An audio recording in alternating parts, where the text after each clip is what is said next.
Vale, listo. Entonces, me dices que acabas de hacer un cortometraje de la Universidad Nacional, ¿cierto? Sí, ahí una de las alumnas que se gradúa en este semestre, a finales de este semestre, que necesita presentar su tesis y me invitó a que participara en ella. Entonces hice una historia basada como en una mirada cómplice que tuvo ella con la enfermedad de sus dos abuelos que padecieron el Alzheimer. Entonces quiso recrearla de una manera que me pareció interesante porque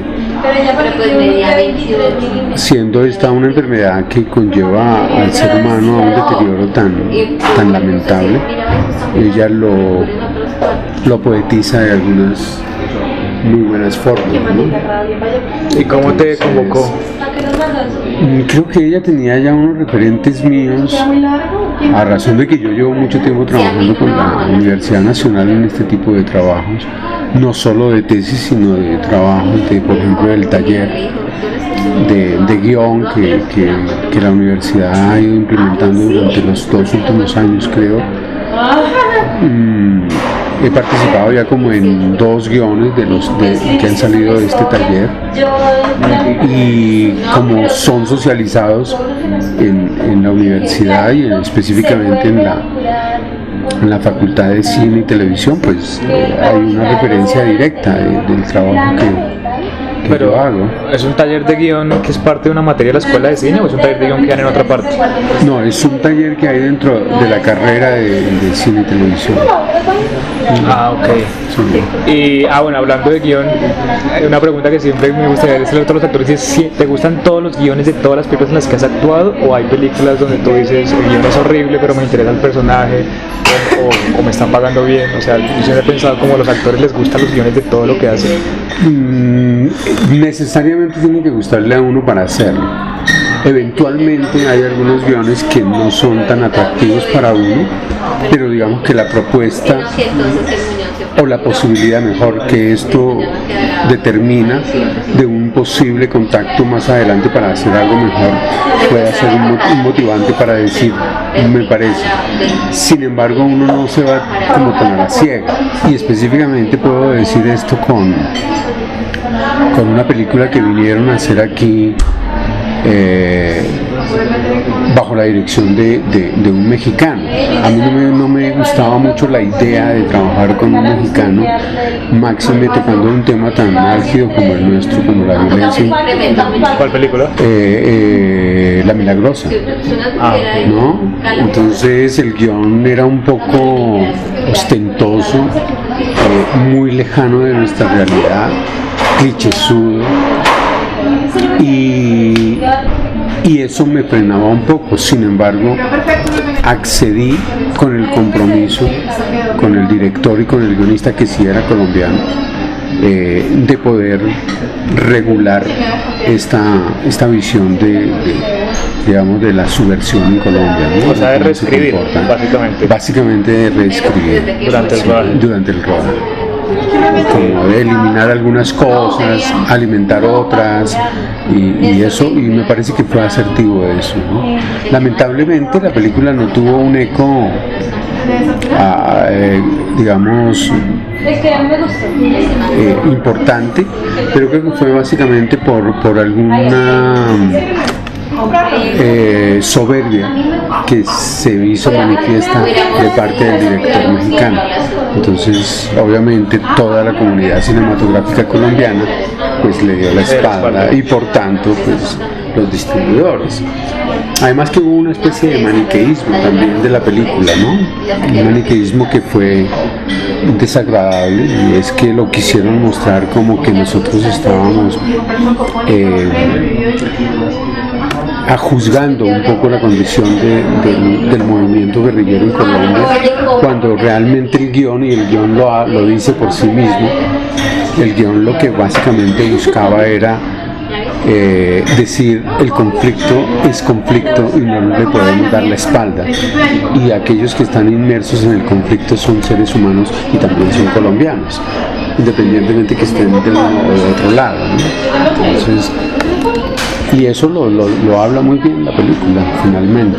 Pero cada vez que la presentaban, en el momento que la presentaron y que la siguen presentando a veces, le dan cierto toque maniqueísta para fortalecer el tema de debilitar el proceso de paz o de justificar la presencia del paramilitarismo o todo ese tipo de cosas, ¿no? Ok, y siguiendo con la línea del guión, ¿cuál es el guión que más te ha gustado con los que has trabajado, de las películas que has hecho? Wow, yo creo que hay unos 2 o 3 guiones que me han llegado al alma y tendría que decir que el primero fue La Cerca.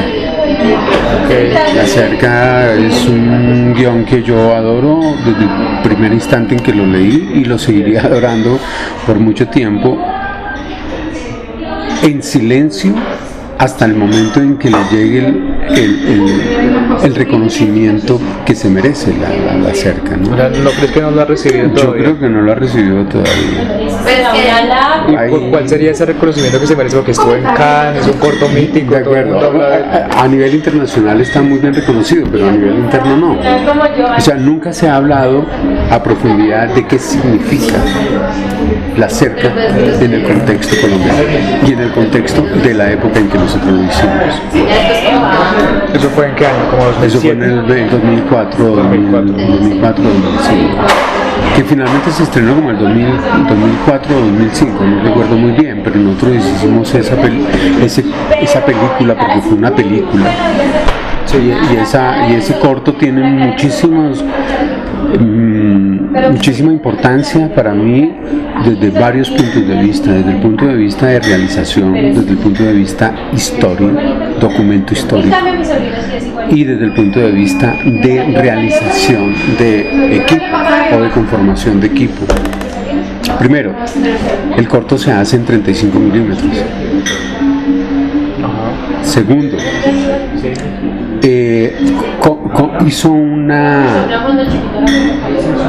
trilogía de producción muy interesante. ¿Qué cortometrajes? Sí, que yo se la... No, trilogía a nivel cinematográfico, pero a nivel institucional también. ¿En qué sentido?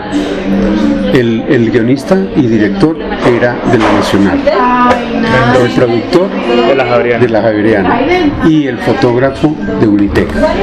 ¿El fotógrafo quién era? Pérez, Pablo Pérez. Okay. Eso por ejemplo es algo que muy pocas veces se ha tocado, pero que para mí significó mucho. Eran las 3 universidades más importantes que estaban en ese momento en el desarrollo del cine colombiano, y se unieron ellos 3 y ellos 3 logran la primera representación de Colombia en Cannes en ese formato. Un cortometraje. Sí. Tercero, la otra trilogía a la que me refería es que para mí es la simplificación de la historia de la violencia en Colombia. Si tenemos en cuenta que Cóndor no entierran todos los días, nos habla del inicio de la violencia en los 40, 50. La primera noche en la que yo también estuve nos habla de la continuidad de la guerra en Colombia, de las consecuencias de la guerra y de la continuidad de la guerra en Colombia a razón de la presencia del paramilitarismo, los inicios del paramilitarismo en Colombia, que fuimos, entre otras cosas, los primeros que advertimos públicamente ese flagelo que se nos venía encima, que eran las alianzas de la UC con el ejército, que ahí es donde se institucionaliza el paramilitarismo, ¿no? Esa alianza que tiene las AUC con los militares. Y en la primera noche nosotros lo denunciamos abiertamente, directamente, ¿no? Y al hacer nosotros La Cerca, evidenciamos que la violencia lo que hace es ampliar nuestra enfermedad por la violencia y que somos una sociedad enferma, inmersa en la violencia. ¿Y qué fue lo que te gustó de ese guión como para ponerlo ahí en ese top 3? Wow.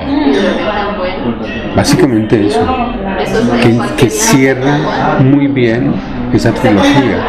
O sea, el tema que trata. Tan claro, o sea, para mí Francisco es Colombia. Es Colombia enfermo por la violencia. Es un hombre que queda prisionero de los 8 años. No tiene para dónde coger más. De ahí para allá ya no existe nada distinto a la violencia. Pues haber visto a su padre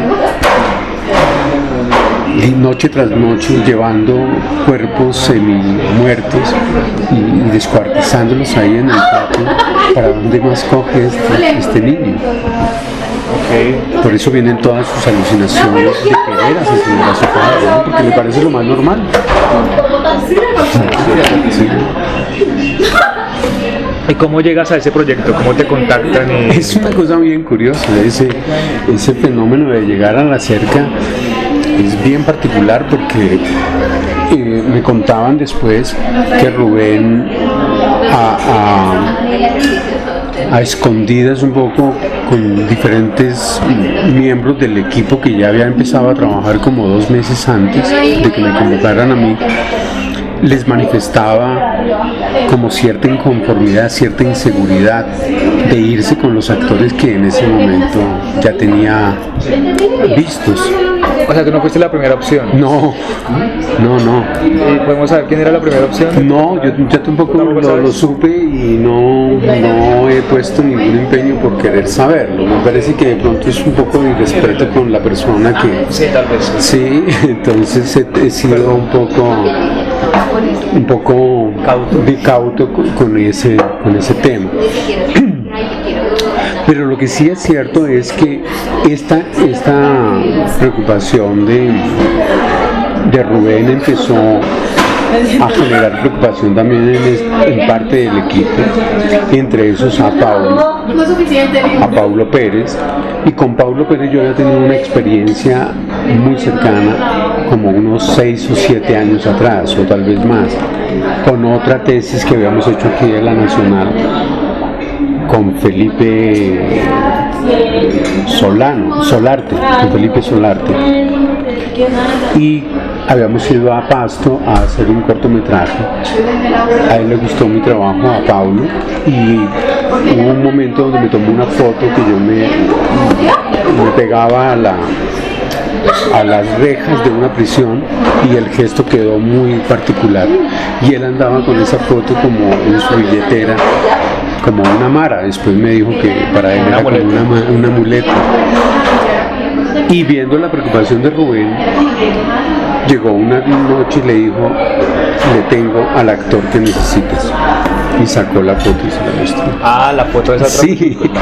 Está muy buena. Es muy buena la historia. Coincidencialmente, como 2 noches después de que Paulo le muestre esa foto a Rubén, nosotros estrenamos en El Embajador, que días después, un mes después, lo demolieron para hacer hoy en lo que hoy hay ahí. Estrenábamos la primera noche. La última película la última película que se presentó en El Embajador fue la primera noche. Mira, hasta ahora caigo en cuenta de esas coincidencias. Y a ese estreno asistieron varios, Rubén no fue, fueron varios miembros del equipo, especialmente del equipo de arte, y le llegaron con la misma propuesta a Rubén, sin haber hablado con Paulo. Dijeron: acabamos de ver el actor que tú necesitas en la primera noche. Y Rubén no se pudo resistir a la idea de hablar conmigo y me llamó. Nos sentamos a hablar como unos viejos amigos, como si nos hubiéramos conocido desde toda la vida, y ya. Pero digamos, esa relación, bueno, no, después esa pregunta ahora. ¿El otro actor tampoco era la primera opción? No, él sí fue siempre la primera opción. Él siempre fue la primera, Daniel Páez. Daniel Páez. Él siempre fue la primera opción, él sí fue la primera opción siempre. Bueno, y ya en términos del trabajo y del oficio, ¿cómo fue la relación director-actor con Rubén? Es decir, ¿cómo te dirige a ti Rubén? ¿Qué propuestas le haces tú? ¿Le has propuesto el personaje o te diriges al guión de Hierro? ¿O cómo es tu método de dirección? De Rubén? No, Rubén partió de un elemento que después me dio alegría que hubiera partido de él, y es la famosa consigna que tiene Hitchcock, y es el cliché. O sea, él me mostró una escena donde quería que yo apareciera, que uno de los personajes que yo veía aparecía con la garganta abierta y la lengua aquí colgando como una corbata y todo eso. Y obviamente yo le dije, bueno, eso. Y ahí empatizamos. Por eso empatizamos. Y yo sé que Rubén lo hizo muy a propósito. Para probarme, sí. Seguramente él me entregó el guión que ya había borrado o había descartado hacía mucho tiempo. Y eso le llamó muchísimo la atención a él. Ok, pero pues me refiero más como a las indicaciones de él en el set. Pero no, a eso me refiero porque es que entonces ahí parte ya cuál era el lenguaje que íbamos a manejar los dos. Y él entendió que para mí el minimalismo era lo fundamental. Entonces ya él entra en la dinámica de no dirigirme de otra manera distinta que como se dirige a un actor que conoce el tema del minimalismo. Entonces no te habla de cómo te muevas ni de cómo, sino te da pequeños darditos que tú como actor empiezas a acomodar donde necesitas acomodar. Por ejemplo, uno de esos darditos que recuerdes. Por ejemplo, si no te gusta que se vea la lengua afuera. Gracias. Con mucho gusto. Gracias. Si no te gusta como que se vea la lengua afuera y que este hombre tenga todo esto, ¿cómo expresarías tú eso? Yo. Okay. Y lo encontramos. Pero entonces tú le ofrecías, digamos, diferentes posibilidades. Claro. Tenía que elegir. Claro. Pero todo a partir de lo que él también proponía en el guión.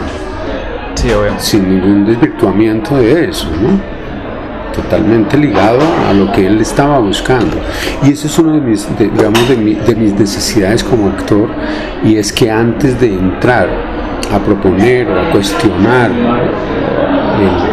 el guión como tal o la propuesta del director a través del guión, es buscar entender al director a través de lo que él escribe, de lo que ha escrito, en el caso de que sea de autoría, ¿no? De él. Cuando no lo es, entonces entramos en otra dinámica, ¿no? Y bueno, hagamos ese paréntesis ya que estamos aquí. ¿En qué casos te ha dirigido a alguien que no ha escrito el guión y han tenido como discrepancias de interpretación frente al guión? Claro, por ejemplo, con El Mexicano. Con La Milagrosa. Sí, La Milagrosa.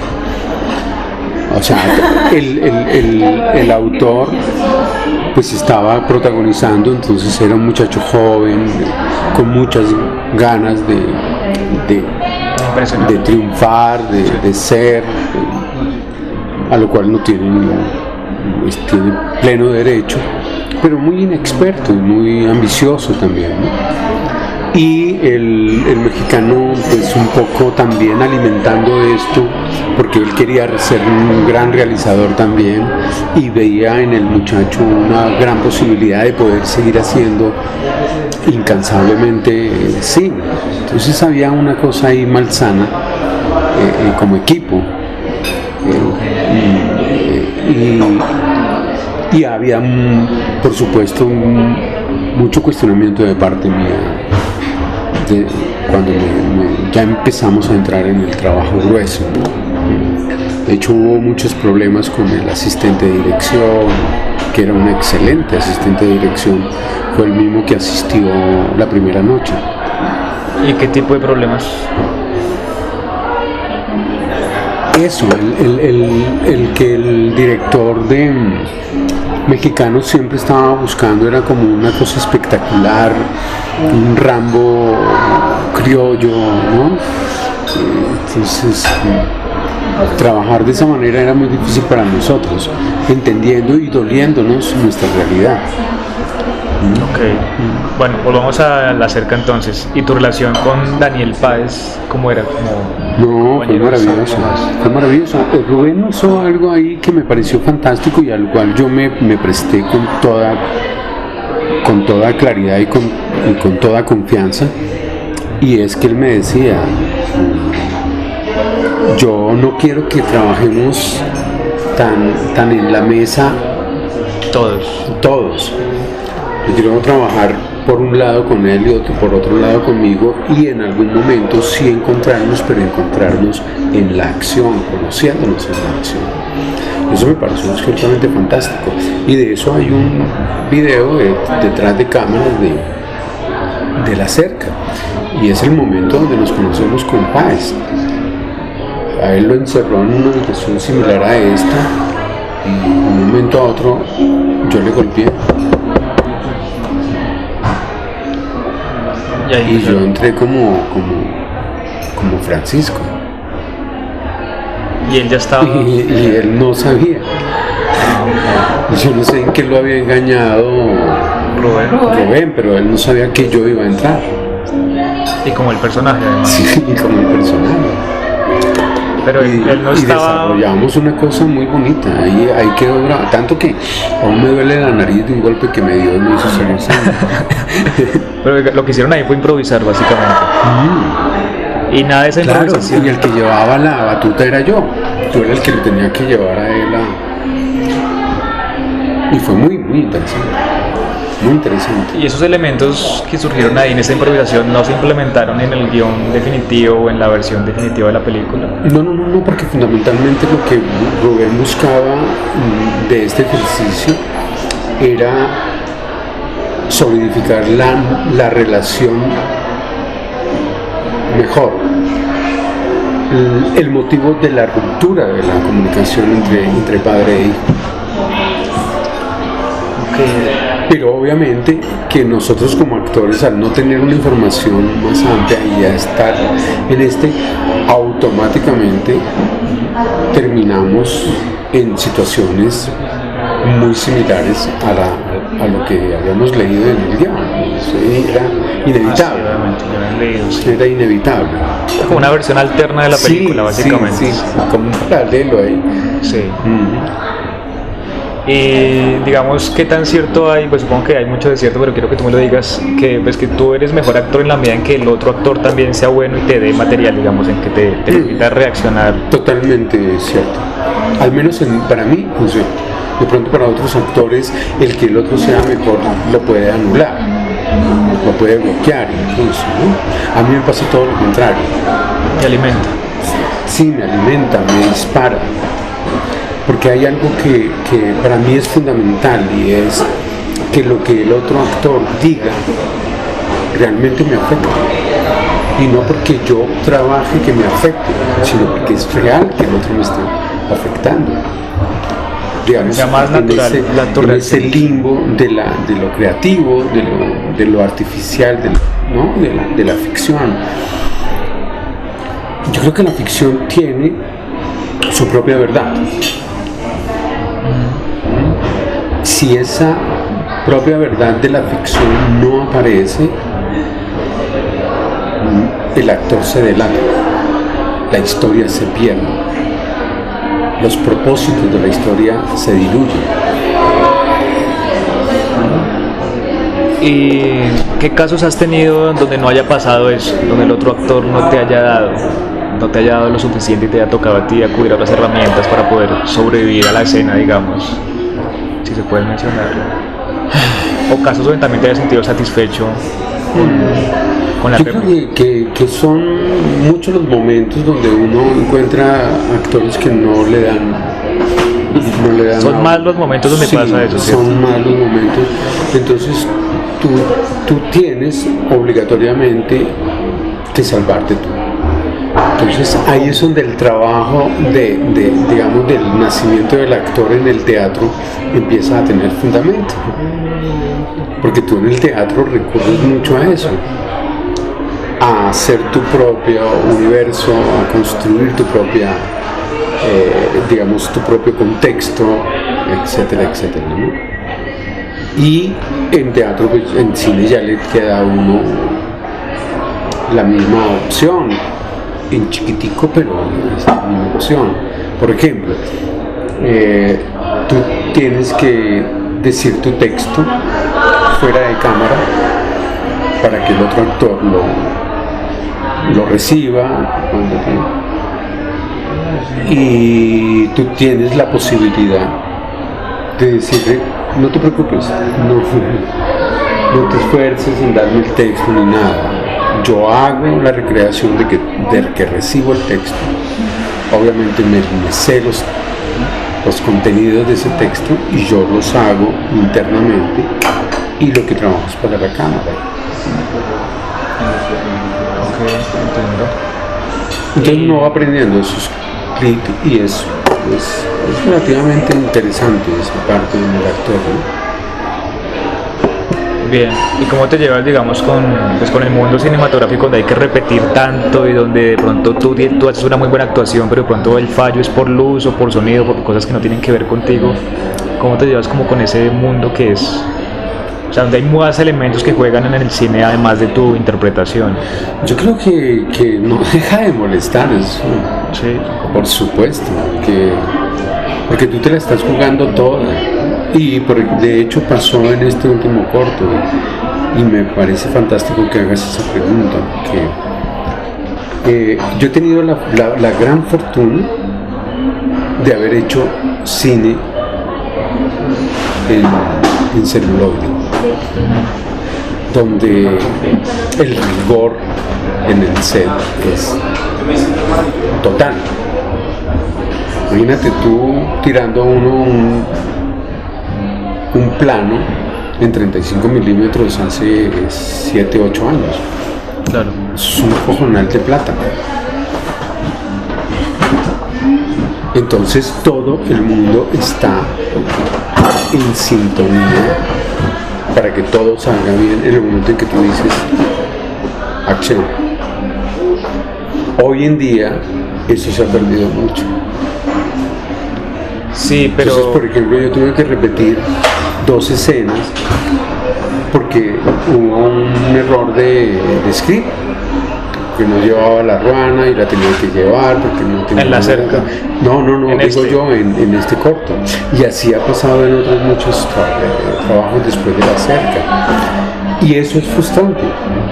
Porque uno como actor se pregunta, si yo vengo aquí con el deseo de entregarlo todo y a mí me dicen acción, claro, como traigo la disciplina de haber rodado en 35 milímetros, casi que yo me acostumbré a trabajar o a hacer un pre-trabajo para única toma, máximo 2 tomas, que era lo que uno tiraba, máximo uno tiraba 3-1.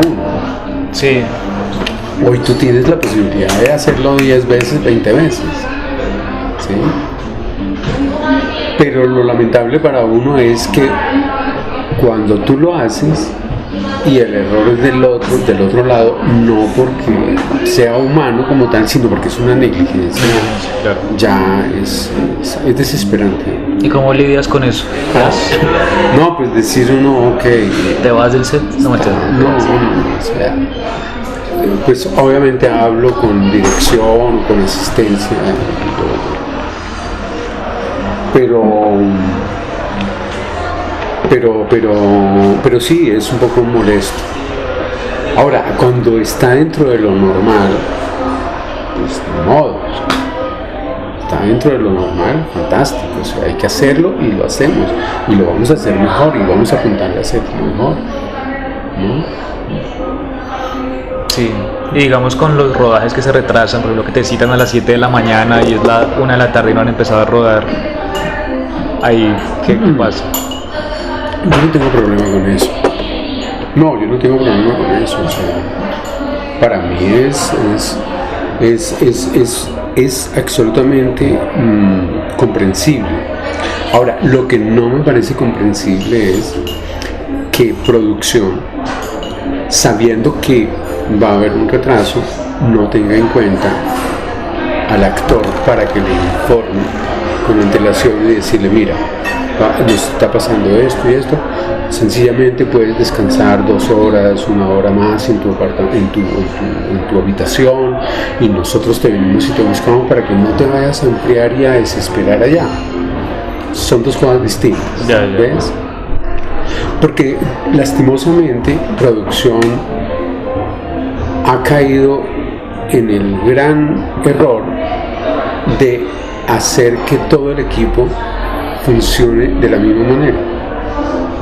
Me explico. Fotografía, arte, esto, si tienen que estar a las 7 de la mañana, entonces todo el mundo tiene que estar a las 7 de la mañana en el set. Y entonces se está trabajando arte, está trabajando fotografía, y los actores están ahí parados, además mal acomodados, no hay un sitio adecuadamente para descansar, ¿no? Y se expone a que el actor se agote, y en el momento en que llega a escena ya está, tanto tiempo aquí sin hacer nada. Sí, está agotado. ¿Por qué no se toman la molestia de, no, es que el presupuesto? Sí, no es una cuestión de presupuesto. Eso no es una cuestión de presupuesto. Es cierto. Eso no es una cuestión de presupuesto. Oye, hablando de presupuesto, es interesante que lo toquemos. ¿Cómo lidias con el presupuesto? Porque muchas veces, como uno cuando convoca a un actor, digamos, de tu nivel y demás, como que a veces se encuentra con la pared o con la puerta de que si lee el guión le dicen a uno cuánto es el presupuesto del proyecto. A veces se encuentra lo contrario, como que se interesan por el guión y como que no les importa que sea bajo, alto y demás. Pero ¿cómo lidias con eso? Supongo que te enfrentarás con ambos casos, con presupuestos como irrisorios que te ofenden y demás, pero que te interesa el proyecto, o con presupuestos elevadísimos de proyectos que no te interesan porque el guión no es convincente y demás. ¿Cómo es eso? Sí, yo tengo eso. Digamos que yo tengo un pecado, y es que no hago los proyectos por dinero. Sí, muy bueno saber. Es un pecado grande. Pero ¿Has afectado a ellas o qué? Sí, pero sí tengo en consideración muchas cosas, y he aprendido como a diferenciar y a valorar también los estilos de proyecto. Y de acuerdo a esos estilos de proyecto es que empiezo a exigir mayor o menor presupuesto. Entonces, si hablamos de una película, por ejemplo, como Los colores de la montaña, una película que sufrió tantos reversos para poder ser realizada, y donde se sufrió mucho por tomar la decisión de trabajar o no con un actor digamos del nivel del que tú hablas, sí, por pensar en el presupuesto. Pues al decirme a mí, mira, Hernán, no es que nosotros queremos, como habla Carlos César, ve Hernán, es que nosotros estamos pensando hablar contigo, pero es que el productor está muy, no sé, muy resistente, que de pronto vos cobras mucho y que no. Entonces yo digo, bueno, a ver, ¿cuál es la historia del película? Entonces me la cuenta en un instante, y yo le digo, ¿cuánto tienen de presupuesto? O sea, ¿cuánto están dispuestos a pagarme? Tanto. Me parece demasiado bajito. ¿Cuánto le podemos subir? Tanto. Bueno, hagámoslo por eso. ¿Entiendes? Sí. Y es una película, y es porque es un guión que a mí me enamoró desde el principio. Inmediatamente yo lo vi, dije yo, esta es una historia extraordinaria. Porque inmediatamente evoqué a Los niños del cielo. Sí, claro. Sin haber hablado con Carlos César de eso. Y yo dije, esta película hoy en el contexto colombiano es absolutamente maravillosa. Máximo porque tengo una anécdota particular con Los niños del cielo, y es que yo había dejado de ver cine por mucho tiempo, porque ya no me emocionaba ver cine. Y me encontré con Los niños del cielo y dije, no, sí, vale la pena seguir viendo cine después de ver esa historia tan maravillosa de Los niños del cielo. Entonces, cuando me encontré con este guión, me pareció una coincidencia extraordinaria de que alguien se hubiera tomado la molestia de revisar a profundidad la estructura de los niños del cielo y la hubiese puesto en nuestro contexto. Y eso me enamoró maravillosamente del guión. Entonces, por ejemplo, ese tipo de proyectos. Hay proyectos donde yo veo que me van a ofrecer, hace poco me estaban ofreciendo algo con unos españoles que vinieron a hacer una película en Medellín. Yo sabía que eso podía haber un muy buen presupuesto ahí, pero la historia no me movía. Sin embargo, me llamaron para hacer casting, asistí, conocí al director, y me retiré de la película. Ok. Y pues ya que hablas de casting, ¿cómo te llevas? La cara que hacen ellas, porque no es que ahí necesitábamos plata. Necesitaban dinero. Y la rechazaste, hermano. Sí. Pues rechazaste la invitación de Chayanne a Shanghai. Estas infidencias no lo sabía. Tú las habías ventilado antes. No estamos lejos. Pero entonces la mayoría de los proyectos en los que te involucras es porque la gente te llama directamente. Sí, casi siempre. Pero de esos proyectos hay algunos que debieron haber sido por casting, es decir, por convocatoria o casi ninguno. No, por ejemplo la primera noche fue por casting. La Milagrosa también fue por casting. El doctor alemán también fue por casting, un doctor alemán porque conocí a Santiago, quien me ha venido acompañando en los últimos cortometrajes. Ha sido muy grato trabajar con él, hemos logrado una muy buena química ahí ante las cámaras. Y de resto sí, bueno, también La sangre y la lluvia también fue por casting. De Jorge Navas. Sí. Y un actor, digamos, interpreta diferente o cómo cambia su manera de actuar si es convocado o si se gana, digamos, el papel por un casting. Digamos, ¿cambia en algo el hecho? Como que le mete más ganas, se siente más motivado, o es irrelevante eso. Como de, si te llaman directamente y te dicen queremos que hagas este personaje, o si convocan un casting y tú peleas entre comillas con varios por el personaje y te lo ganas. Creo que en mí no tiene diferencia. Por una sola razón, que lo identifiqué hace mucho tiempo, y es que yo no soy competitivo. Y alguien me decía a mí, pero si no eres competitivo, ¿cómo estás ahí? Si hay algo que sea competitivo es ser actor, pues siempre te llaman a casa, no, yo no puedo ser competitivo.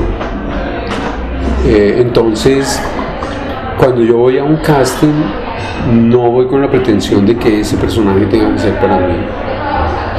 Lo que sí es claro para mí es que a veces asisto a un casting sabiendo que yo no voy a hacer ese personaje porque no me gusta. Entonces, pero no dejo de ir al casting por una sola razón, porque si tú no vas a un casting, automáticamente en el medio empieza a haber un rum de que Hernán Méndez se cree una estrella y no hace casting. Okay. ¿Ves? Entonces simplemente uso un mecanismo que es, no hago lo que tengo que hacer en el casting. O sea, no le pongo las ganas que necesito ponerle. O sea, lo pierdes, y me lo gano. Y a veces uno se lo gana, sí. Y a veces uno se lo gana. ¿En qué caso? No, nunca ha pasado. No. Siempre he tenido como esa medida, no sé, es algo intuitivo que me pasa ahí, pero siempre tengo la medida. Y yo sé cuando no es mío. ¿Y el actor tiene que tener un conocimiento o una preparación adicional para presentar casting o basta solo con ser actor? Yo creo que es algo que se ha inventado en los últimos tiempos, de una preparación para el casting. Y eso más bien viene como de televisión. Empezando porque uno para cine casi que nunca hace casting, no hace audiciones. Y hay una diferencia entre hacer audición y hacer casting. Cuando tú haces casting para televisión, simplemente te dicen perfil para acá, perfil para allá, perfil para el otro lado, no sé qué, sonría, no sonría, haga esto, diga mamá y ya, chao. ¿Cómo te llamas? ¿Sí? Cuando tú haces audición para cine, te sientas un momento con el director, hablas, el director te pregunta cosas, y ya ahí el director sabe si es o no es una opción. para tu personaje. Y obviamente, como nosotros sabemos que hay un factor que es necesario dentro de las convocatorias, es que tú tienes que cumplir con un requisito que es la libre competencia. Entonces un proyecto requiere de un espacio de casting para cumplir ese requisito. Entonces hay que hacer un casting de 6, 7 actores, pero tú, director, puedes tener ya claro cuál es el actor que necesitas para tu casting, pero tú necesitas cumplir con ese requisito. Y ese es uno de los márgenes que yo creo que ha ayudado un poco a los directores a ser un poco más flexibles en su visión de escogencia de reparto, que tienen ese margen de decir como que sí, como que no, y se pueden retractar en algún momento de casarse con un actor. Y creo que eso es lo que les ha dado a ellos también la libertad de decir, esperen un momentico, miremos por otro lado a ver qué pasa. Y creo que eso pasó muy, muy claramente para mí en La Sombra y la Tierra. Yo hice casting para esa película. Y a pesar de que me gustó mucho el guión y le puse las ganas, me di cuenta ya en el transcurso del que no era para mí, porque ellos buscaban otra cosa distinta. Yo tengo un rostro muy fuerte, entonces por más que trato de eliminarlo, hay algo en mi mirada que sí. Eso no quiere decir que yo pueda llegar a un estado de esto, pero con un buen acompañamiento de un director, de dirección, ¿cierto? Y creo que los directores a veces se prejuician un poco también de eso, pero yo sabía que ese personaje tenía que ser un poco más limpio, más humilde, y yo lo conocía, pero pues obviamente tú en un casting no alcanzas a llegar a esa esencia. Y me parece que fue un acierto el actor que encontraron. Lo encontraron ahí en un rinconcito indefenso y era perfecto. Okay. Y eso no quiere decir que uno como actor, que porque tiene un bagaje, que no pueda llegar a esos estados y a esos niveles de comportamiento. Pero bueno, los prejuicios son los prejuicios y ante eso uno no puede hacer absolutamente nada. De una parte eso, y de otra parte también que el tema de lo que es literalmente mi fisonomía también no pega mucho con ciertos personajes. Por ejemplo, yo hago una película que muy seguramente va a ser estrenada por estos tiempos, que se acabó de ganar un premio en Nueva York, en el Festival de Cine Colombiano en Nueva York, que se ganó el premio en una película, se llama El Silencio del Río. Es una lucha terrible porque no querían que mis ojos se vieran, que les parecen demasiado expresivos, demasiado bonitos, entonces quieren borrar cualquier tipo de atractivo, porque querían ir a un campesino rudo, ¿no? Y claro, yo logro eso en mi comportamiento corporal y todo, pero al ver los ojos ya empieza a haber otra connotación que al director o al fotógrafo no les gusta. Entonces tienen que luchar como por eso, por ocultarme la mirada. Lo mismo pasó con Los colores de la montaña, ¿no? Yo soy muy anglosajón para ciertas cosas. Y ahorita que hablabas de la diferencia de casting y audición y de televisión y cine, ¿cómo es la diferencia de actuación también para televisión y para cine? Obviamente es totalmente distinta. Es decir, tiene un punto de partida, al menos para mí. Sí, por supuesto. Al menos para mí. Es que, digamos, ahorita en la televisión está mucho más cercana al lenguaje cinematográfico, pero nunca alcanzará el lenguaje cinematográfico por las exigencias que tiene del rating, del cautivar al espectador, o en este caso al telespectador. Y eso lo dice muy bien, yo creo que nadie lo ha dicho mejor que Cabrera, Sergio Cabrera, Se me cruzó Facundo Cabral, me encanta Facundo Cabral. Sergio Cabrera lo dijo muy bien, yo creo que nadie lo puede decir mejor que él. Y es que él dice, para mí, desde el punto de vista de dirección, del actor, es un poco más o menos lo mismo. Pero él dice, cuando yo hago televisión, yo lo que veo siempre que estoy dirigiendo es una mano con un control haciendo esto, canaleando. Entonces yo tengo que trabajar contra eso, o sea, no me pueden cambiar el canal, no me pueden cambiar el canal. Y el cine es algo donde el espectador se dispone para ir hace todo un ritual para ir al cine. Entonces se toma la molestia de mirar en internet o de comprar el periódico, o de hablar con un amigo, qué película le recomiendan, etcétera, etcétera, y mira el listado de horario y todo esto y se prepara para ir al cine. Entonces tú, como hacedor de cine, que sabes que el comportamiento de tu espectador es ese, pues tienes la posibilidad de expandirte, de regodearte, de disfrutar cada instante. Eso mismo le pasa a uno como actor. Cuando tú te montas en un proyecto de televisión, sabes que tienes que hablar muy rápido, que tienes que ser directo, etcétera, y hablar mucho. Así a ti te llama la atención solamente eso, una frase. Pero pues es que hay que llenar tiempo, hay que darle motivos y repetirle a la gente para que no pierda el hilo de la historia.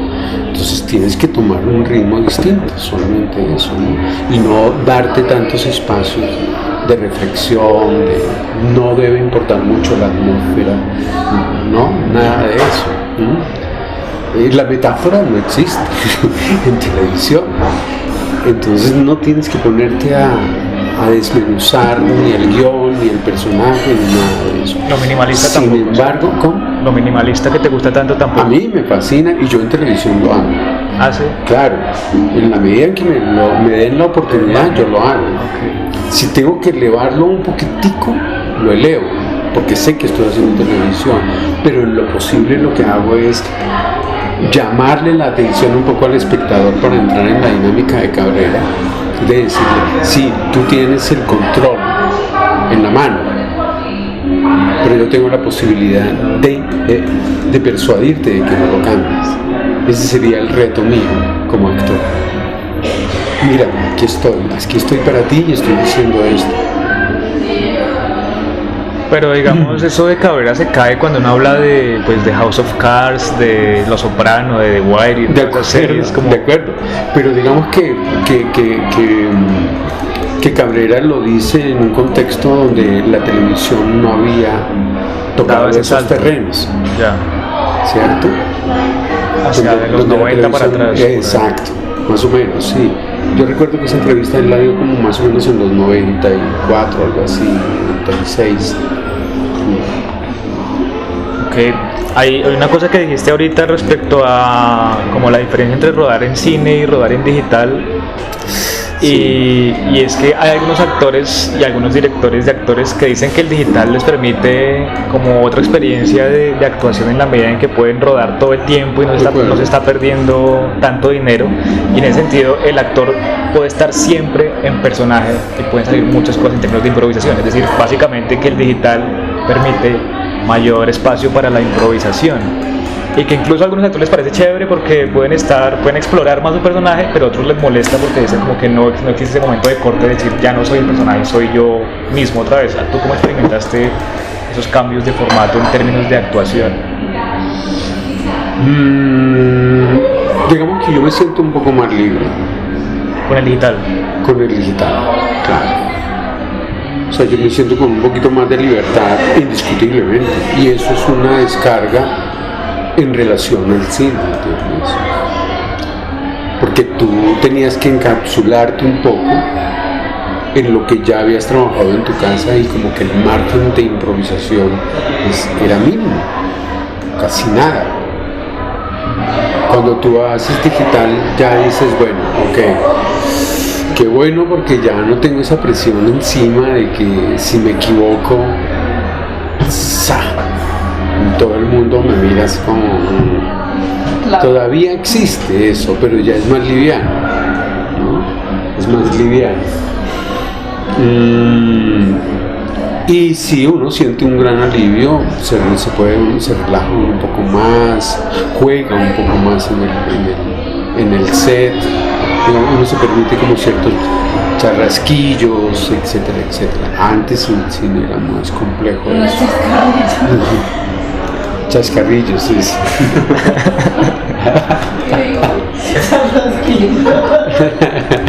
Esto es digital, así que se puede decir.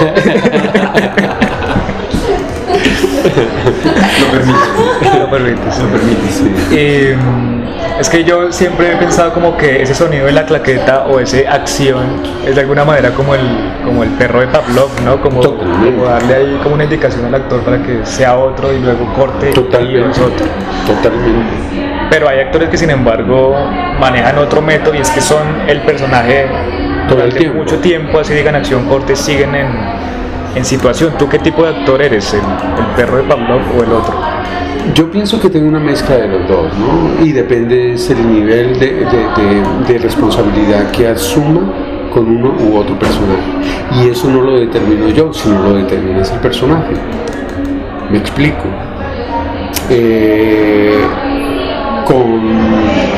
Con Francisco yo no me podía permitir eso. ¿Eso es qué? De soltarme y volverme a enganchar. Ah, ok. O sea, estuviste en situación durante todo el rodaje. Si yo me desenganchaba sabiendo que tenía un periodo de receso amplio, pero yo calculaba más o menos el tiempo que necesitaba para entrar en el universo de Francisco. Y después de ese tope que yo me ponía para entrar en ese universo, ya cortaba contacto con todo el mundo. Y ahí está. Yo pienso que por más que uno quiera, cuando está en ese proceso de rodaje, por más que uno quiera, no puede abandonar al personaje como cuando uno está con el personaje no puede abandonarse a sí mismo. ¿Sí? Hay una constante ahí justaposición entre lo que es el personaje y lo que es uno. A lo que me refería de que hay una diferencia entre los personajes, que hay algunos personajes que te permiten una mayor distancia entre uno y el otro, por la ligereza con que toma la vida, por ejemplo, por lo cercano que es a uno mismo de pronto, ¿no? Pero mi papá no tiene eso. Dime. Que se entra mucho en el personaje, por ejemplo, cuando hace teatro, uno le habla antes y se siente. O sea, Se siente el cambio, dices. sí, o sea, está concentrado en una hora antes, media hora antes lo que va a hacer. Sí. Ok. Pero entonces depende como ese nivel de responsabilidad que uno asume con el personaje, ¿no? Y eso depende del personaje. Y eso depende del personaje, sí, ¿por qué no llamarlo de esa manera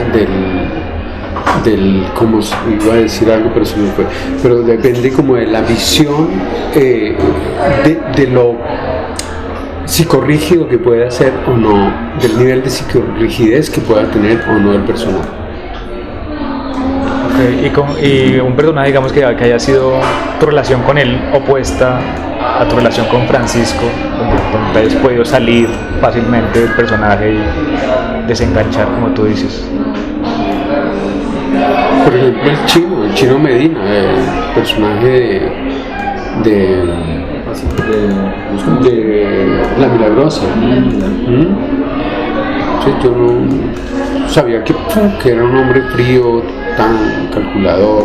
Pero también tenía que ver con que el guión no te convencía mucho, ¿cierto? No, yo creo que no tenía que ver con eso, porque eso fue posterior a la falta de atracción que tenía por el guión, porque una vez empezó a dar los giros que necesitaba, o que a mi parecer necesitaba el guión, y específicamente el personaje del Chino Medina, ya lo empezó a asumir con toda la responsabilidad.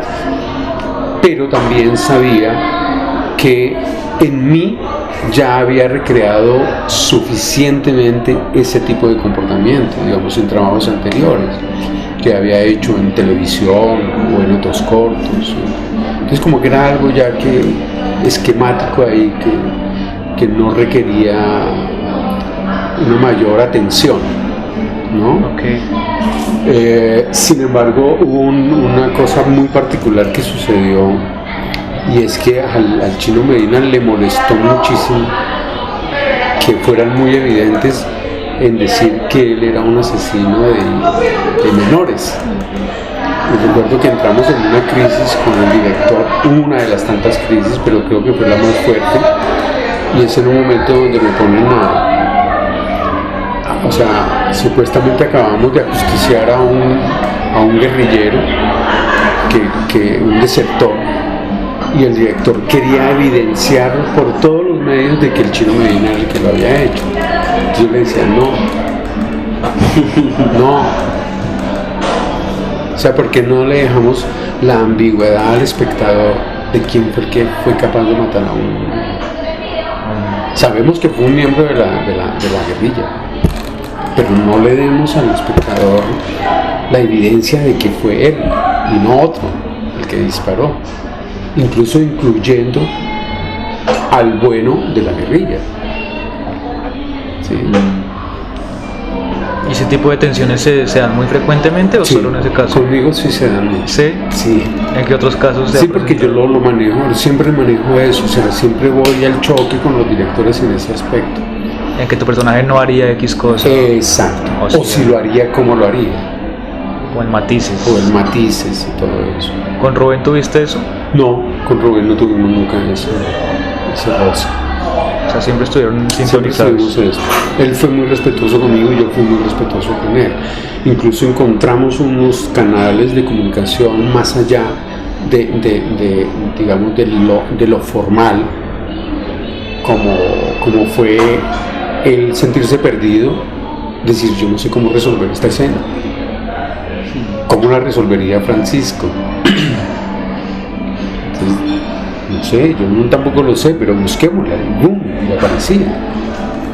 Y era Francisco el que nos daba la respuesta, ¿no? Ni siquiera era yo. Era a través del canal de comportamiento, de universo de Francisco que aparecía. Eso es muy poco frecuente, ¿no? Que un director Es muy poco frecuente. diga que no sabe cómo hacer algo y como que Sí, casi siempre sí. le dicen a uno como director cuando lo entrenan que Claro, tiene que saber todo el tiempo claro, o pretender saber claro. todo el tiempo, ¿no? Claro, y eso es muy valioso cuando un director se abre como una papa pastusa, ¿no? Y dice, écheme sal donde quieran. Eso es muy bueno.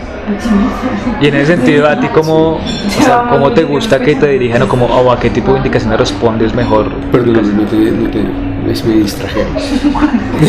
¿A qué tipo de indicaciones de dirección respondes mejor? ¿Y a qué tipo de indicaciones no respondes del todo bien? Indiscutiblemente a lo sugerido respondo muy bien. A lo sutil. Sí, a lo sutil. Por ejemplo, con Clich López, es un excelente director de actores. ¿En el cual hiciste? Con él hice varias cosas. Con él hice un melodrama que hicimos de Fernando Araujo. Después hicimos algo más que en este momento no recuerdo. Y después hicimos Correo de Inocentes. Entonces, por ejemplo, Clich tiene una magia, al menos la usa conmigo, y es Cosme no se sentaría en esa silla. ¿Sí me entiendes?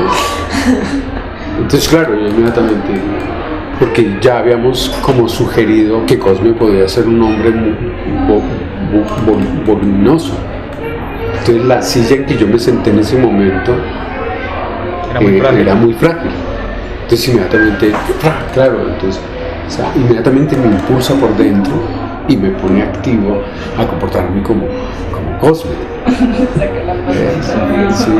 Sí, es una cosa bien interesante y era un juego bien interesante que encontramos con Clich. ¿Y qué otros directores han aplicado esa técnica de la sugerencia y de lo sutil? Además de Rubén, supongo. Jorge ¿cuál? Jorge Navas. Jorge Navas Navas, es sí. un poeta total.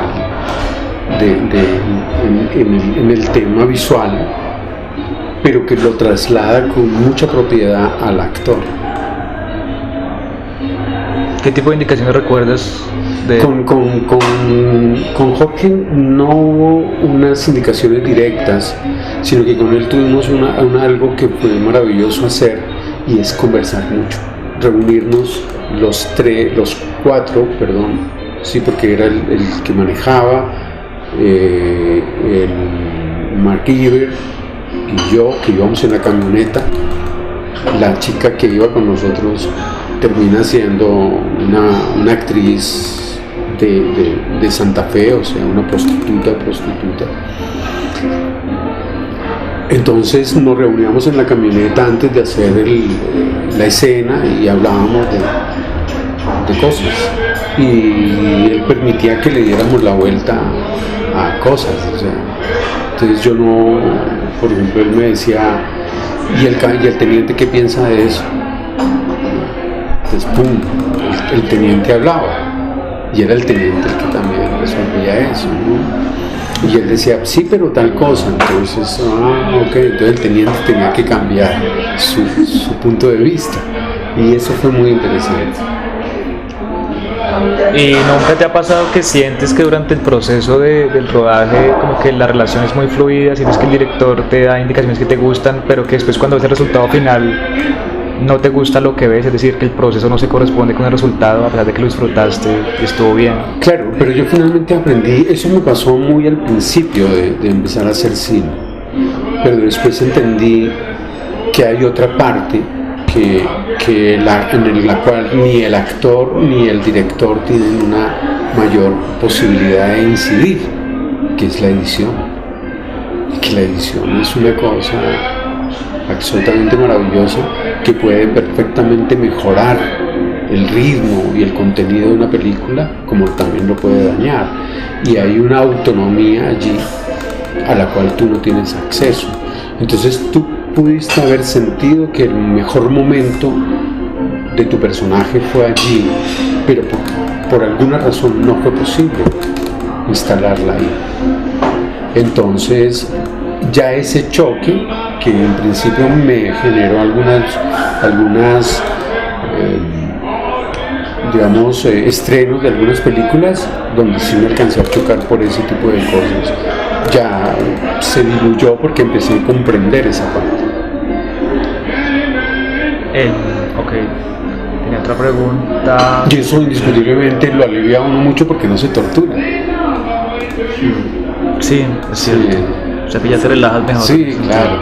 Entonces vas menos prejuiciado al siguiente rodaje. Sí. Porque eso alcanza a lastimar al actor, ¿no? Cuando se apega, cuando se aferra a esos, entre comillas, mejores momentos. Porque ¿quién te puede decir que realmente son los mejores momentos? Sí, es cierto. Y bueno, estábamos hablando, hicimos una digresión larguísima, pero estuvo bien, de un top 3 y hasta hablamos en el primero.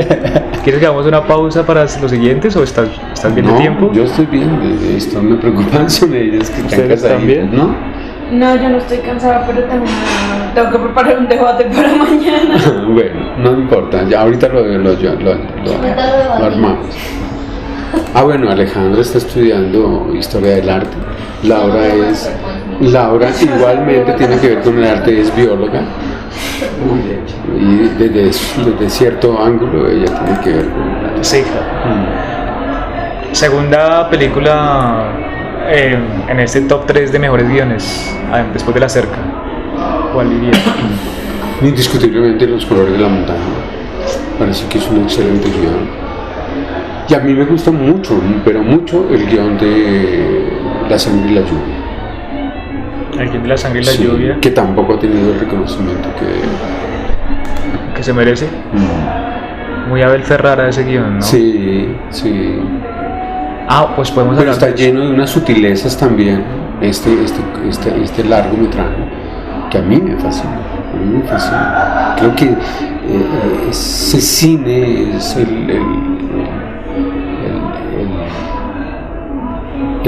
digamos, el propulsor de otra línea narrativa en Colombia. Yo lo veo muy por ahí. ¿Otra línea? ¿Y cuál sería esa otra línea? ¿Qué características tiene esa de otra esa línea? mezcla que hay entre lo contemplativo y lo espectacular, digamos. ¿Sí? Ok. Que es como un tono del que tú decías. Entonces, el teniente corrupto, todo esto, ¿no? Que son unas narrativas fuertes, interesantes, sutiles, y igualmente frontales, ¿no? Entonces, pueden tener esos matices y esos contrastes de narrativa interesantes. Cuando tú hablaste del color de la montaña y obviamente la relacionaste con los colores del, ¿cómo es? Con el color Con para los niños del los cielo. niños del cielo. Y habías dicho que habías dejado mucho tiempo de ver cine porque no Sí. te encontrabas con nada. ¿En qué momento fue que dejaste de ver cine? Esto fue como en el 2000, no, un poquito antes del 2000. Esto fue como en los 90, a principios de los 90 ya no encontraba, pues ya había visto muchas cosas, ¿no? Todo el cine clásico del neorrealismo italiano, Bergman. Yo llevaba mucho tiempo yendo a la Cinemateca antes de dedicarme a la actuación, y durante mis primeros semestres de escuela de teatro pues iba mucho a la Cinemateca a ver todo el cine de los grandes clásicos y me emocionaba mucho. Pero llega un momento en que tú te enfrentas al cine norteamericano y esa decadencia también del cine europeo que se murió. Entonces ya como que tú dices, no, pero despierto con los niños del cielo cuando empiezo a ver que hay otras posibilidades narrativas y otra mirada sobre el cine allá, en esos países donde uno nunca se había imaginado que podían hacer cine. O sea que desde Estados Unidos no te ha ofrecido nada interesante de los 90 Muy para poco. acá. Muy poco, o sea, para mí muy poco. Yo creo que yo pueda decir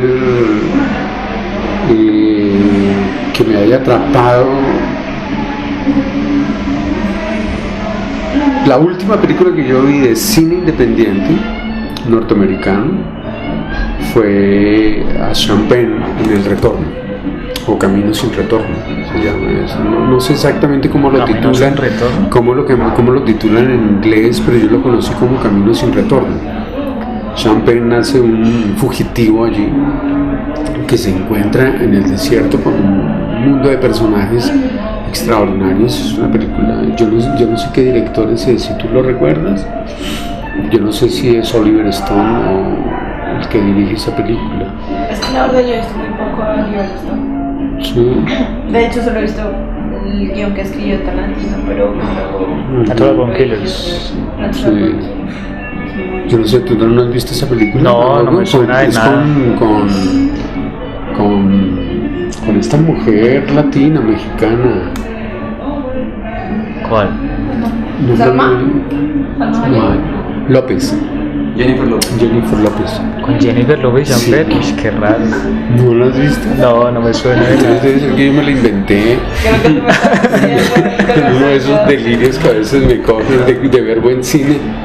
Pero bueno, Pero actores no, en que serio. admires entonces, pues para ahí va la pregunta. Como Actores que yo admire. top 3, top 5 de actores que admires. Uf, para mí el primer actor que me sorprendió gratamente fue Dustin Hoffman. Dustin, ¿en qué Dustin, película? Yo Dustin, amo mucho a Dustin. ¿En qué me películas? encantó, o sea, yo llegué a conocer a Dustin por accidente con una película que se llama que es muy poco conocida esa película, pero ahí lo conocí A a ver. él. Se llama Es tampoco Libertad Condicional. Uy, sí, es ¿Ah? un poco conocido, sí. ¿De quién es? No recuerdo el director. ¿Y el que No hace? me preguntes mucho por directores y todo eso porque no me preocupo mucho por los nombres de los directores. Pero es una película muy sencilla, muy donde él es un exconvicto, pues le dan libertad condicional, pero hay un policía que se le pone a la pata y le busca la caída como sea. Y hay unos momentos muy interesantes de la película. Después veo a Dusty en Tuxie. Ajá. Había una referencia permanente de un convoy en Nueva York. Nunca la había Midnight visto. Cowboy, sí. Schlesinger. Y me demoré mucho tiempo para verla. Es más, creo que todavía no la he visto completa. Pero sí busqué apartes de él para saber. Y empecé a seguirle la pista a Dusty. Dándole la pista, siguiéndole la pista a Dusty, empiezo a descubrir a Al Pacino. Y entonces veo Noche de Perros. Dog Day Afternoon. Sí, es una cosa extraordinaria.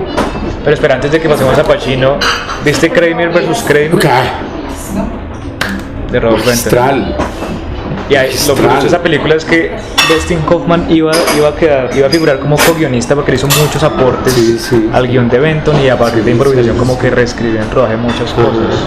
Sobre todo la escena esa en la que rompe la copa. Ajá, y después me entero entonces que Dusty tiene la capacidad de persuadir a los directores, como lo hizo con el director del Graduado. Mike Nichols, Sí. que es su debut además. Sí, además que es su debut. Entonces toda esta historia de Dusty me alimenta muchísimo como actor. Me parece extraordinaria la historia de Dusty. ¿Y tú te repites frecuentemente las películas de Dustin como para Mira que hace mucho tiempo que no veo a Dusty.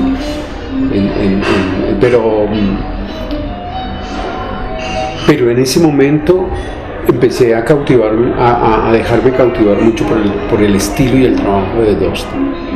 Cuando descubro Al Pacino, me envuelvo un poco con Al Pacino, no dejo de ver a Dusty, pero Noche de Perros me parece una película extraordinaria por todo, por el guión, por la actuación de él, por la actuación de su compañero, que después trabaja con él también en El Padrino, que es una cosa extraordinaria, y logran una química maravillosa los dos. Y detrás de Al Pacino descubrió al gran maestro. ¿A De Niro? ¿A quién? A Marlon Brando. Bueno. A Marlon Brando, que es un monstruo. Pero mis inicios con el minimalismo los encontré mucho antes de incluso de yo empezar carrera. Y es con Richard Burton. ¿Con quién le teme a Virginia Woolf? Cuando yo recuerdo que había visto una película de Richard Burton, ya siendo actor, ya teniendo una experiencia y una mirada mucho más clara sobre lo que es la actuación, recuerdo a Richard Burton y yo empiezo a ver cosas de Richard Burton también. ¿Cómo cuál es la que más te gusta? Hay una película que no sé si estoy mal, pero el huevo de la serpiente es Richard Burton, ¿no? ¿El huevo de la serpiente de Berman? Sí, pero no hay. Pero espérate a ver, no, ahí está David Carradine. Pero hay otra película que no es propiamente el abrazo de la serpiente, sí, ¿no? El abrazo de la serpiente no está. El huevo de la serpiente, no. Hay otra película que es algo del camaleón, algo... La noche de la iguana, debe ser. La noche de la iguana. Sí. Pero es camaleón, no es camaleón. La iguana y el camaleón son muy cercanos. Sí, John Huston. No digas Esa película es muy, muy interesante. Yo creo que es una de las mejores películas que hizo Richard Burton. ¿Y quién le teme a Virginia Woolf? ¿Quién le teme a Virginia Woolf? Hay muchísimas realmente, pero de mi gusto, La iguana. La noche de la iguana. La noche de la iguana. Ok, y bueno, como una pregunta ya para finalizar, desafortunadamente. Como que todos los actores que has mencionado han sido actores del método, ¿no? Y han sido actores que se han formado ahí.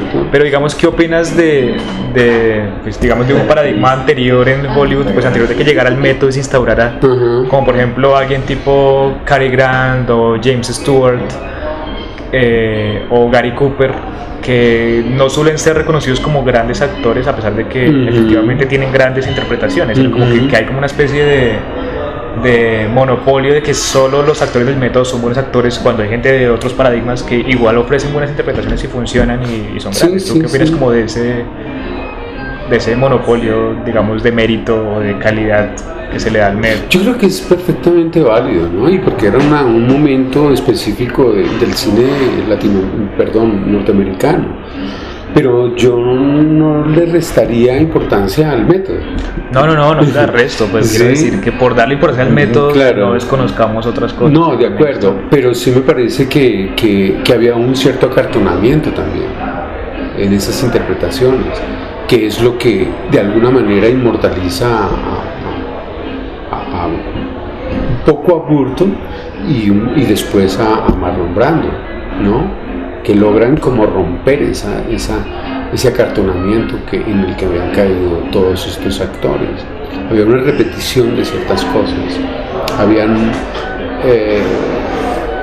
pocos riesgos a nivel actoral, ¿no? Pero dentro del contexto en que se estaba moviendo en ese momento, el hacer actoral pues era totalmente válido. Y efectivamente había muy buenas interpretaciones a las cuales uno quisiera recurrir ahora, por ejemplo, en ciertos formatos, digamos, en ciertos, ¿cómo se dice? Estoy un poco torpe. No, mentira, siempre.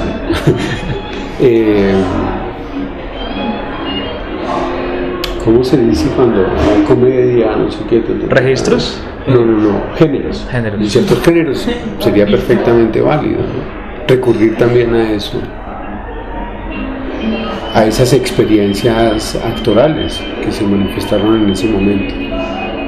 Sino que lo que pues como que discutimos mucho ahí en clases es el hecho de que con este paradigma del actor estudio lo que parece ser que se privilegia es la transformación y la versatilidad, y que el actor sea capaz de ser otras personas y como que no sea lo que pasaba en el paradigma clásico, que era que el actor era él mismo siempre. Él en situación. Sin embargo, una situación X, Y, Z.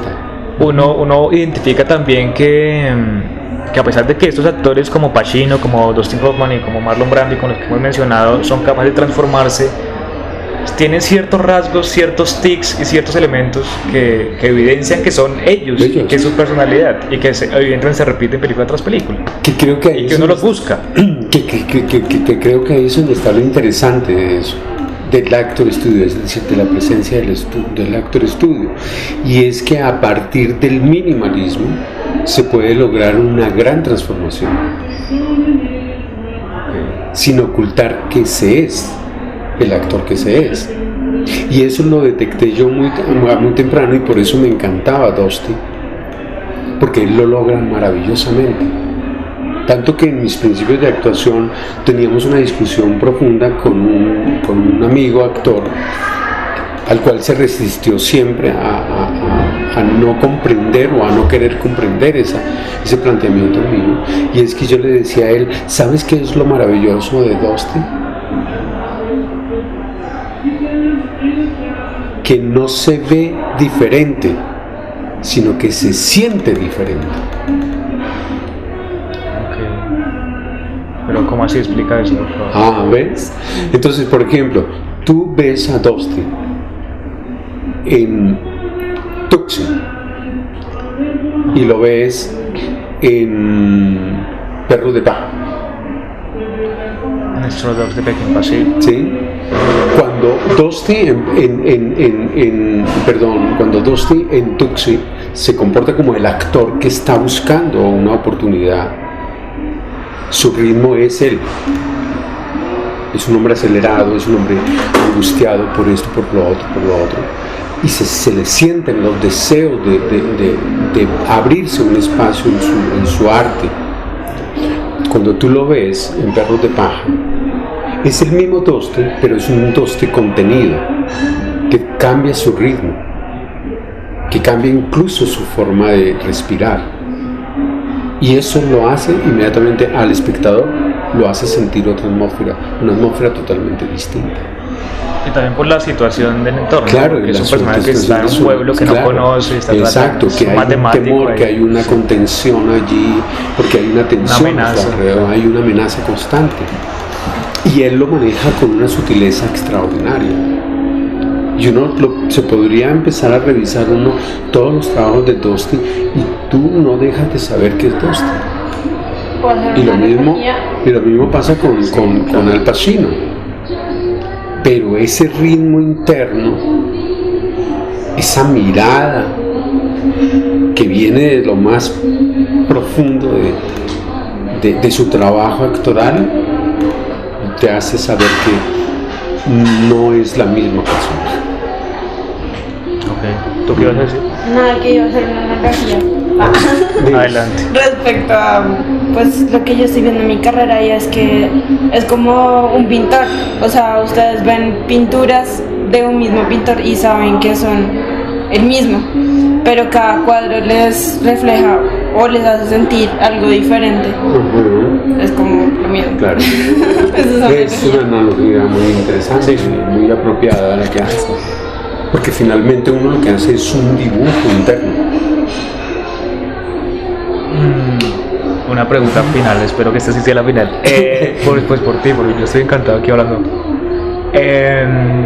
¿Tú no has pensado nunca en dirigir, digamos? Sí, ¿No? ¿Nunca has tenido sí. esa ambición de dirigir? De hecho lo he practicado. Sí. ¿Y cómo sientes? Han sido pequeños momentos, pero sí lo he practicado. Digamos que a mí me apasiona, pero es tanto mi apasionamiento que a veces creo que soy excesivamente perfeccionista. Entonces suelo agotar a los actores. Tal vez por la exigencia misma que me impongo yo como actor, quisiera que los otros se lo pusieran. Y es un error. Sin embargo, he tenido, digamos, unas satisfacciones de que algunas personas que han trabajado a mí a ese nivel han sembrado en ellos una disciplina interesante y con el tiempo empiezan a desarrollar unas cosas también interesantes. Pero estamos hablando de teatro, ¿cierto? Teatro y cine, o sea, pues no propiamente cine, o sea, ejercicios para cine. ¿Cortos o largos? Un corto, y en algún momento diseñé como un taller donde yo quería evidenciarle a los actores que sí existe una diferencia entre actuar para televisión, para teatro y para cine. Entonces lo llamaba, tal vez erróneamente, el actor frente a los tres lenguajes, porque creo que realmente lo debí llamar el actor frente a los tres sublenguajes, ¿sí? Okay. Que es el cine, la televisión y el teatro, que son los espacios en los que el actor se mueve. Entonces lo que hice fue tomar fragmentos de obras teatrales, preferiblemente de autores universales como Tennessee Williams, como entre otros. Manuel Puig, ¿no? Con el beso de la mujer araña, Teatro del Absurdo como de Fernando Arrabal, y montábamos una escena teatral. Y después les decía, ahora vamos a reducir al máximo vamos a adaptarla para cine. Entonces no vamos a decir nada de esto, sino vamos a sacar esta frasecita nomás. Y fueron ejercicios que fueron interesantes. De hecho, yo colgué ahí en YouTube algunos de esos ejercicios. Y suenan interesantes. No están todos, pero sí hay algunos. Y suenan interesantes. Voy a revisarlos. Sí. Y en cuanto a el trabajo de actores que saltan a la dirección, tú digamos como el mismo Dustin que hizo El Cuarteto, como Clint Eastwood, o como Paul Newman, como otra gente que ha hecho, tú cómo ves esos ejercicios de un actor dirigiendo, ves que de pronto tiene más herramientas para hablar con los actores, o ves que tiene plus o contras. ¿Cómo es eso? Yo creo que tiene aciertos y contras, ¿no? Porque infortunadamente, por nuestra condición humana, indiscutiblemente que nos lleva a veces a unos niveles de soberbia y donde creemos que lo que nosotros hacemos y decimos es la verdad que absoluta. Y a nosotros como actores creo que nos queda mucho más cerca esa soberbia, lamentablemente. Yo creo que hay que hacer un ejercicio más allá para irla diluyendo y eso conlleva mucho tiempo. Pero Clint Eastwood, por ejemplo, lo ha demostrado. A mí me ha gustado mucho lo que ha dirigido Clint Eastwood. Hay una película que me gusta mucho de él que es Río Místico. Esa es una de las películas que yo no he visto muchas de él, pero de las pocas que he visto, Río Místico me fascinó mucho. Y sé que él ha tenido mucha incidencia en todas las películas que él ha trabajado. Él era uno de los actores que era muy, digamos, quisquilloso. Sí, además que era productor también. Exacto, sí, que era muy quisquilloso con el tema de la dirección, ¿no? que lo tocaba. Pues. Bueno, muchas gracias, Vale. Hernán, muy amable.